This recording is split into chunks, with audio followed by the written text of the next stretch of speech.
Hello friends and welcome to pass करो test. आज के इस वीडियो में हम रीजनिंग के missing number, direction test, relation test, coding, decoding और भी कई तरह के क्वेश्चंस अटेम्प्ट करेंगे। तो चलिए शुरू करते हैं हमारा रीजनिंग का मॉक टेस्ट नंबर 16।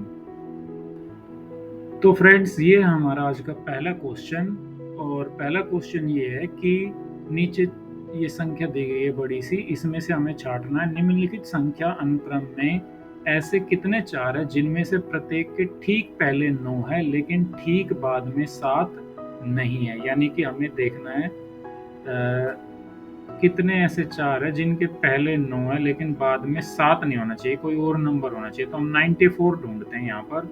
94 एक तो ये रहा, लेकिन इसमें तो 94 के बाद 7 है तो इसको हम काउंट नहीं करेंगे।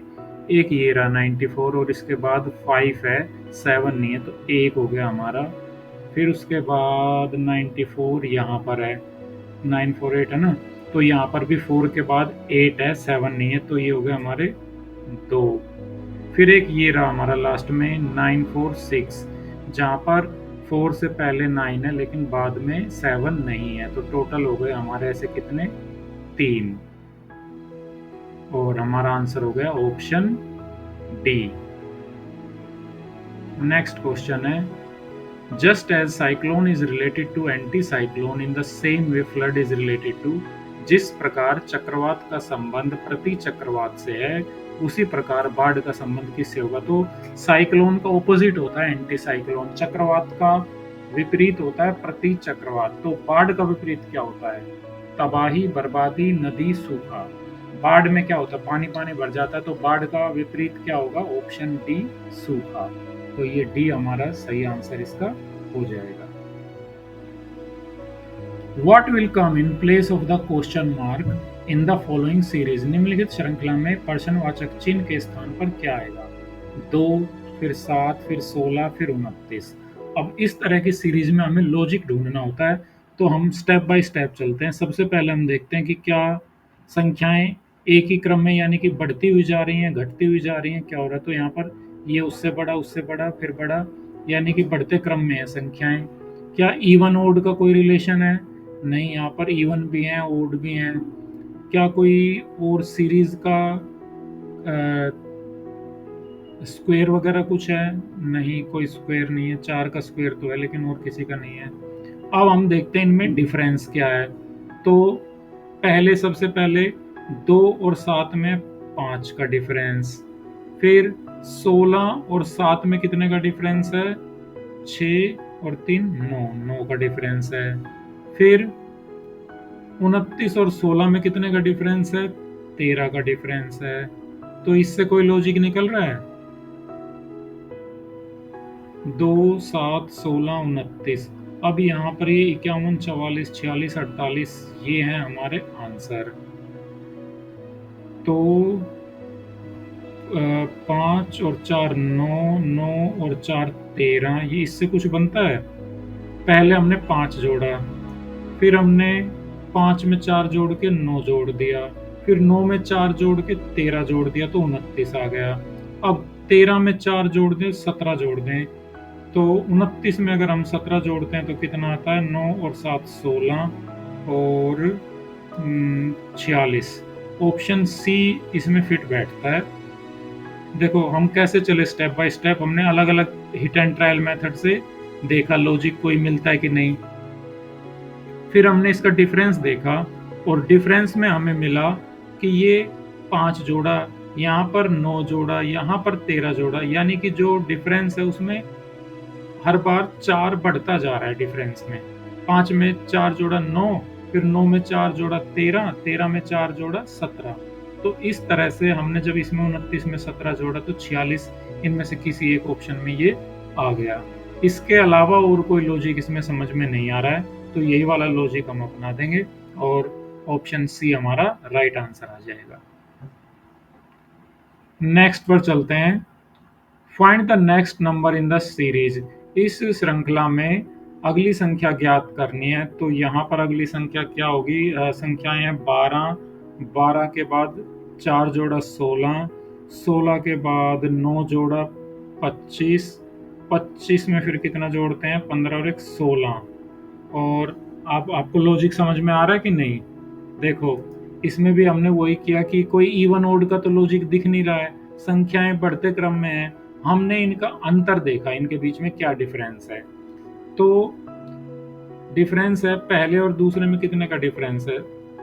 4 का। फिर दूसरे और तीसरे में कितने का डिफरेंस है? 9 का। फिर तीसरे में और चौथे में कितने का डिफरेंस है? 16 का। फिर यहाँ पर अगले में अब कितने का डिफरेंस होगा? अच्छा, 25 और 16 41। अब 41 और 66 में कितने का डिफरेंस है? 9 और ये 16, 16 और 9 25, 25 का डिफरेंस है। हाँ, एक संख्या और भी है। अब आपको लॉजिक समझ में आ रहा है कि नहीं? देखो, ये है 2 का स्क्वायर, ये है 3 का स्क्वायर, ये है 4 का स्क्वायर, ये है 5 का स्क्वायर, अगला होगा 6 का स्क्वायर यानी कि 36। 66 में अगर हम 36 जोड़ दें तो कितना आता है? ऑप्शन बी 102, और वो इसका आंसर हो जाएगा। नेक्स्ट क्वेश्चन है the value of x in the sequence 462, 420, 380, x 306। क्या होगी यहाँ पे x की वैल्यू? अब यहाँ पर देखो, एक तो सारी की सारी संख्याएं इवन है, चलो ये भी लॉजिक हो गया, लेकिन डिफरेंस कितने का वो देखते हैं। अब ये घटते हुए क्रम में है, तो यहाँ पर भी किसी का कोई स्क्वायर या कुछ ऐसे तो बन नहीं रहा है, और डिफरेंस भी यहाँ पर है पहले 42 का। 462 में से 420 घटाएंगे 42। फिर यहाँ पर है डिफरेंस 420 और 380 के बीच में कितने का? 40 का। फिर यहाँ पर अगर हम डिफरेंस इसी तरीके से लेकर चलें, 38 का डिफरेंस लें तो कितना आएगा? 380 में से अगर हम 38 घटा दें तो हमारा आएगा 342। हमने यहाँ पे 38 घटा दिया और 342 अगर हम ले लें, फिर हम घटाएं 36। 342 में से अगर हम 36 माइनस करते हैं तो कितना आएगा?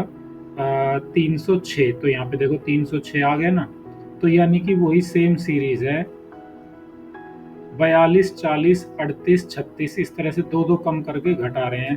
तो यहाँ पर जो संख्या आएगी वो आएगी 342, ये वाली।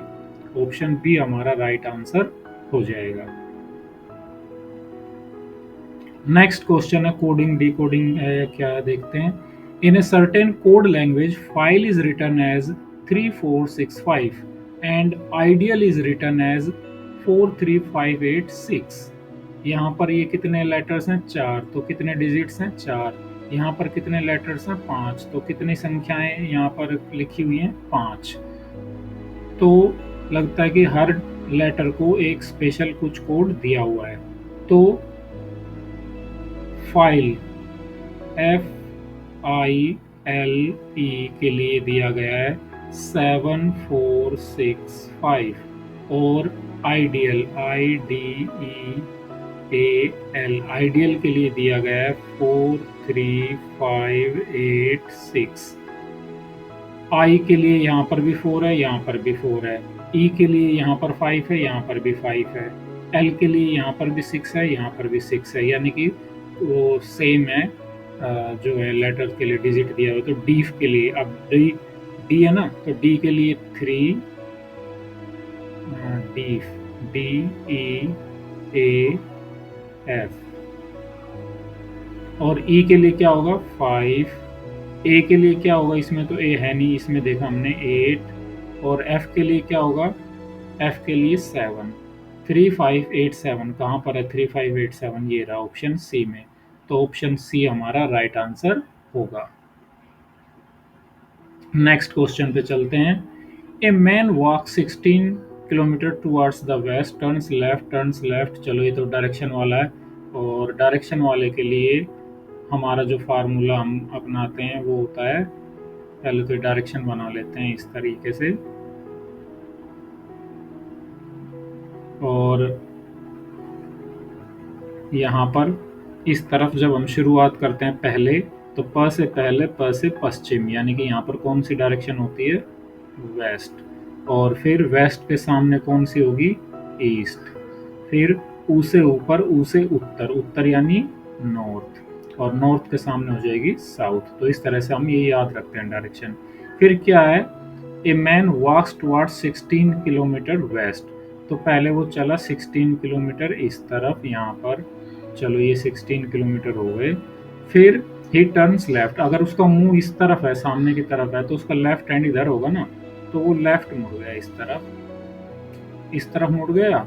अब उसका इस तरफ चलेगा तो मुंह यहाँ पर है, ये वाली होगी उसकी लेफ्ट साइड, ये होगी उसकी राइट साइड। तो अब वो फिर से फाइनली नहीं, फिर से लेफ्ट मुड़ा यहाँ पर। अब उसका मुंह हो गया ऐसे, इस तरफ लेफ्ट है, इस तरफ राइट है। अब वो मुड़ गया है राइट डायरेक्शन में, यानी कि नीचे की तरफ, ये होगा ना उसका राइट। तो अब वह किस दिशा की ओर अभिमुख है, यानी कि अब उसका मुंह किस तरफ है, किस तरफ बढ़ रहा है, वो साउथ की तरफ बढ़ रहा है। तो ऑप्शन सी साउथ हमारा सही आंसर होगा। देखो इसमें हमने ये ईस्ट वेस्ट नॉर्थ साउथ ये देखा। दूसरा कि जब कोई इस तरफ चल रहा है, मान लो इस तरफ चल रहा है, तो उसकी ये साइड तो होगी उसकी लेफ्ट साइड और ये होगी उसकी राइट साइड। आप खुद खड़े होकर देख लो कि इस तरफ आप अपना फेस करोगे तो यहाँ पर आपका लेफ्ट हैंड होगा, यहाँ पर राइट हैंड होगा। तो इस तरह से हमने इसको सोल्व किया। हमारा 8th क्वेश्चन भी लगता है वही डायरेक्शन का ही लग रहा है, 135 डिग्री फलाना ढिमका लिखा हुआ है। तो एक खेल के मैदान में सभी खिलाड़ी केंद्र से एक समान दूरी पर खड़े हैं। रामू पश्चिम दिशा में खड़ा है और भजी राम से 135 डिग्री दक्षिणावर्त। 135 डिग्री दक्षिणावर्त का क्या मतलब है, 135 डिग्री क्लॉकवाइज। तो चलो फिर से अपना वही बना लेते हैं डायरेक्शन वाला। पहले ये हमारा हो गया नॉर्थ वेस्ट ईस्ट, और ये हो गया हमारा नॉर्थ साउथ। और डायरेक्शंस लिख देते हैं यहाँ पर हम। ये हमारी कौन सी है, प से पहले प से पश्चिम यानी कि वेस्ट, और वेस्ट के सामने हो गई ईस्ट, और ये ऊ से ऊपर, ऊ से उत्तर यानी नॉर्थ, और ये साउथ। अब ये क्या कह रहे हैं, ये कह रहे हैं कि Ramu is standing in the west direction. तो यहां पर खड़ा हुआ है कौन, रामू।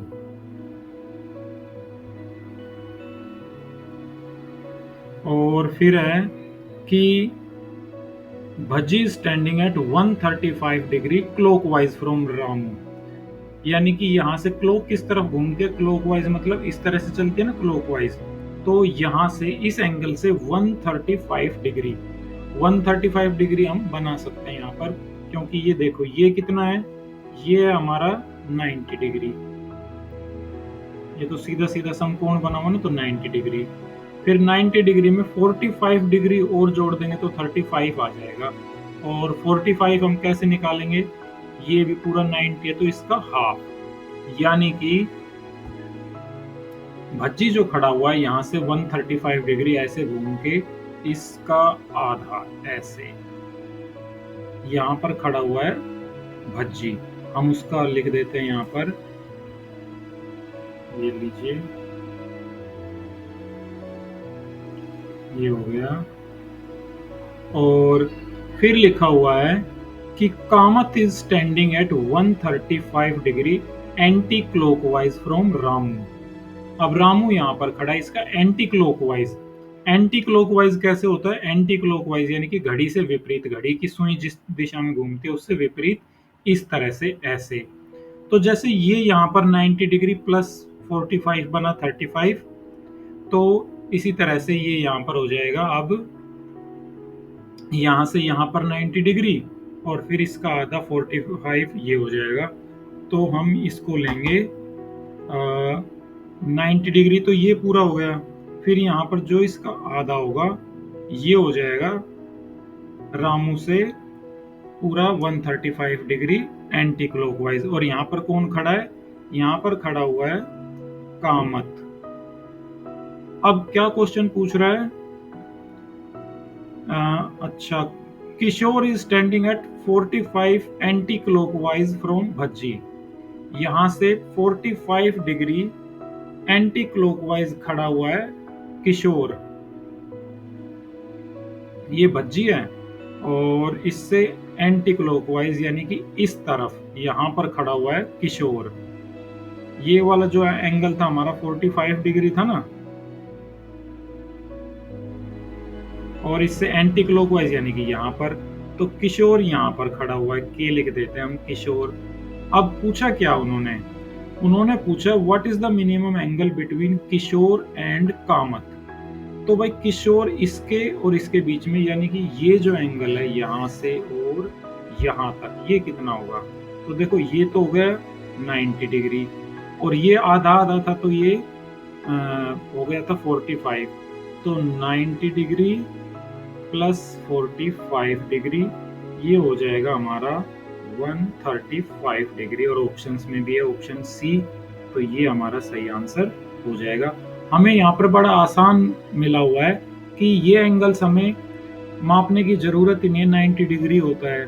फिर उसका हमने हाफ निकाला था, 90 का हाफ 45 डिग्री, तो 90 प्लस 45 हो जाता है 135, और इस तरह से हमने अपनी कैलकुलेशन कर लिया। आप इसको दोबारा से वीडियो को रिपीट करके भी देख सकते हैं। चलो अब चलते हैं 9th क्वेश्चन पर। Alka and Palak are sisters. Meenakshi is the sister of Hrithik who is Palak's son. तो हम यहाँ पर इनको लिख लेते हैं, अलका और पलक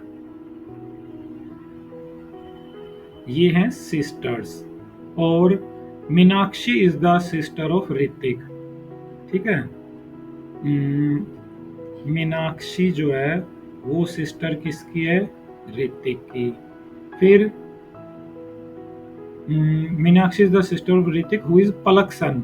ऋतिक है पलक का सन, और ये दोनों सिबलिंग्स है, बहन भाई हैं। तो अब मीनाक्षी ऋतिक की बहन है, जो पलक का बेटा। अलका ऋतिक की क्या लगती है? ये अलका इसकी मम्मी की बहन है, तो मम्मी की बहन क्या लगती है? मम्मी की बहन लगेगी इसकी मौसी, यानी कि ऑप्शन ए आंट इसका सही आंसर होगा। नेक्स्ट क्वेश्चन पर चलते हैं। Priya is the mother of Mithran, the only son of Jayanathan who is the brother of Magesh, Atharva's father. What is Mithran's relationship with Atharva? Atharva के साथ उसका क्या संबंध है? चलो इसका भी हमें डायग्राम बनाना पड़ेगा। पहले लिखा हुआ प्रिया is the mother of Mithran, तो पहले हम लिख लेते हैं प्रिया, और फिर उसका बेटा है मिथरन। अब क्या बताया हमें? मिथरन है जयनाथन का अकेला बेटा। मिथरन जो है वो किसका बेटा है? जय लिख लेते हैं हम शॉर्ट में। ये है सन, और इसका भी ये है सन। ये है मदर और ये है फादर। ठीक है, अब ये क्या कह रहे हैं? ये जय जो है ये मगेश का भाई है।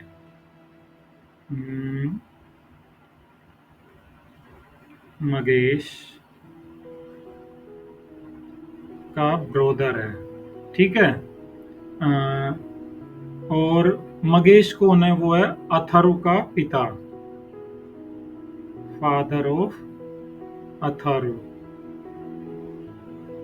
ठीक है, तो मिथरन का अथर्व से क्या रिश्ता है? यानी कि अब ये है मिथरन, मिथरन के पापा हैं जय, और जय के ब्रोदर है मगेश, मगेश का बेटा अथर्व, तो ये कजन हुए। यानी कि यहाँ पर जो संबंध है उसमें वो हुआ ऑप्शन डी कजन। चलो नेक्स्ट क्वेश्चन देखते हैं। Read the following information carefully and answer the questions given below. A plus B means A is the brother of B. A minus B means A is the sister of B. AB means A is the mother of B. A divided by B means A is the father of B. अब ये जो relation है, ये जो expression है, in the expression QP minus R minus S, what is the relation of P to S? Okay. QP अब देखो यहाँ पे क्यू पी का क्या मतलब होगा, इसका मतलब होगा कि Q is the mother of P. हमें पता चल गया Q is mother of P. फिर माइनस आर का मतलब होता है कि पी जो है वो आर की, यहाँ पे लिखा हो ना, P is the sister of R, यहाँ पे पता चल गया सिस्टर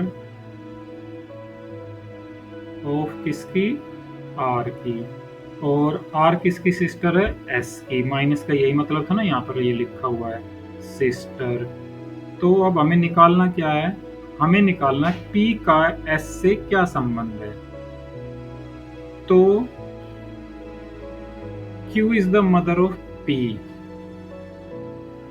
और पी आर की सिस्टर है, आर एस की सिस्टर है, तो सिस्टर ही होगी।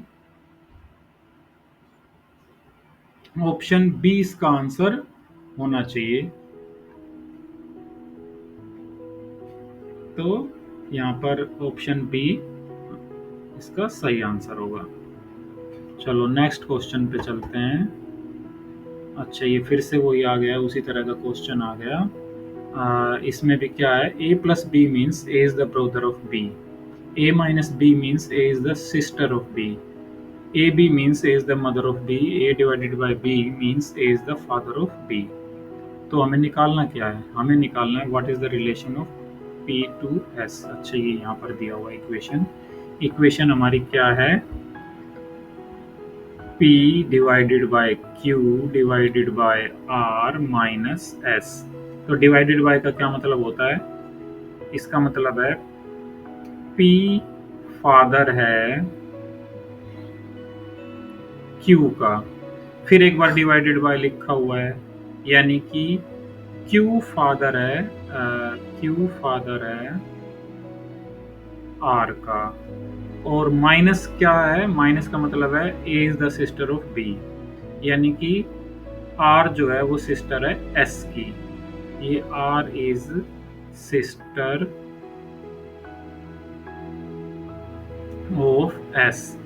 तो P का S से क्या संबंध है, R के फादर Q, Q के फादर P और R की सिस्टर है S। तो P क्या हुए, पिता के पिता क्या होंगे, दादा होंगे। तो यहाँ पर जो सही आंसर आ रहा है वो होगा कि P जो है वो S के दादाजी हैं, पैटर्नल ग्रैंडफादर हैं। पैटर्नल ग्रैंडफादर कहाँ पर है, ऑप्शन डी, ऑप्शन डी इसका सही आंसर हो जाएगा।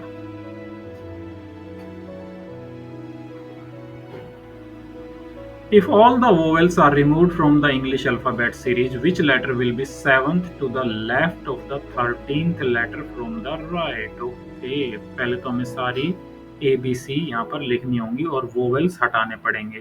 तो A हटा देते हैं, B C D E हटा देते हैं, F G H I हटा देते हैं, J K L M N O भी हटा देते हैं, P Q R S T U भी हटा देंगे, V W X Y and Z। अब उन्होंने पूछा है which letter will be 7th to the left of the 13th letter from the right? Right direction ये है, राइट डायरेक्शन से 13th लेटर ढूंढना हमने। For a first, second, third, fourth, fifth, sixth, seventh, eighth, ninth, tenth, 11th, 12th, 13 हो गया L. फिर उन्होंने कहा है which letter will be 7th to the left of the 13। अब इसके लेफ्ट में कौन होगा, इसके लेफ्ट में यहाँ पर हम चलेंगे, ये इधर अगर खड़ा है सामने तो इस तरफ चलेंगे, इसके 7th, first, second, third, fourth, fifth, sixth, seventh. नहीं, अच्छा ये तो इस तरफ ऑप्शन ही नहीं है, यानी कि हमने इसके लेफ्ट इस तरफ चलना है, first, second, third, fourth, fifth, sixth, seventh. Option C, option C इसका सही आंसर आना चाहिए। हाँ, ये रहा ऑप्शन सी। हमने इसके लेफ्ट में इसी तरफ चलना था, तो इस तरह से हमारा ये उत्तर आ गया। चलो, ओहो, फिर से हमें लेटर हटाने हैं। If every second letter starting from B is removed from the English alphabet series which of the following. चलो पहले तो हम वही करते हैं, लेटर्स हटाने शुरू करते हैं। ए लिखा, बी छोड़ दिया, सी, फिर डी छोड़ दिया, ई, एफ छोड़ दिया, जी, एच छोड़ दिया, आई, फिर आई के बाद जे छोड़ दिया, के, फिर के बाद एल छोड़ दिया, एम, फिर एम के बाद एन छोड़ दिया, ओ, फिर ओ के बाद पी छोड़ दिया, क्यू, फिर क्यू के बाद आर छोड़ दिया, एस, एस के बाद टी छोड़ दिया, यू, यू के बाद वी छोड़ दिया, डब्ल्यू, डब्ल्यू के बाद एक्स छोड़ दिया, वाई, और वाई के बाद जी छोड़ दिया। ऐसे ही चलेंगे ना। तो अब हमें क्या करना है, विच of the following letters will be 13th from the right hand. यहाँ से 13th कौन सा होगा, पहला, दूसरा, तीसरा, चौथा, पांचवा, छठा, सातवां, आठवां, नौवां, 10वां, 11वां, 12वां, 13वां, यानी कि ए हमारा यहाँ पर है ऑप्शन डी में, ये हमारा सही आंसर हो जाएगा। तो चलिए अब देखते हैं हमारा 15th question. m is equal to 2, n is equal to 30, o is equal to 3, p is equal to 5, then m into n divided by o plus p कितना होगा। तो हम यहाँ पर अपनी इक्वेशन जो है उसको दोबारा से लिख के देखते हैं। ये है हमारा m into n divided by o plus p, ये हमने निकालना है। तो m की जगह पे कितना, 2 इंटू एन की जगह पे कितना, 30 डिवाइडेड बाय ओ की जगह पे कितना, 3 प्लस पी कितना होगा, 5। अब हम इसको सोल्व करेंगे, अपना वही रूल रखेंगे। सबसे पहले ये डिवीज़न कर लेंगे हम, 30 को 3 से डिवाइड करेंगे तो 10 आ जाएगा। तो ये हमारा हो जाएगा 2 गुणा 10 जमा 5, और ये हो जाएगा हमारा डिवीज़न का लिए मल्टीप्लाई करेंगे 20 और जमा 5 बराबर 25। तो हमारी वैल्यू ये ऑप्शन सी वाली, ऑप्शन सी हमारा सही आंसर हो जाएगा। तो फ्रेंड्स, ये था हमारा आज का मॉक टेस्ट। काफ़ी अच्छे और इंटरेस्टिंग क्वेश्चन थे। वीडियो को ज़्यादा लंबा नहीं करते, आमतौर पर हम बस वही 20-25 मिनट्स का ही वीडियो रखते हैं। तो मुझे उम्मीद है कि आपको ये क्वेश्चंस करने में मज़ा आया होगा और आपका बहुत अच्छा स्कोर भी रहा होगा। इसी तरह से प्रैक्टिस करते रहिए, और ये क्वेश्चंस अगर आपके एग्जाम्स में रिपीट होते हैं, इस जैसे कोई क्वेश्चन आते हैं, तो श्योर आपको कुछ ना कुछ बेनिफिट जरूर होगा।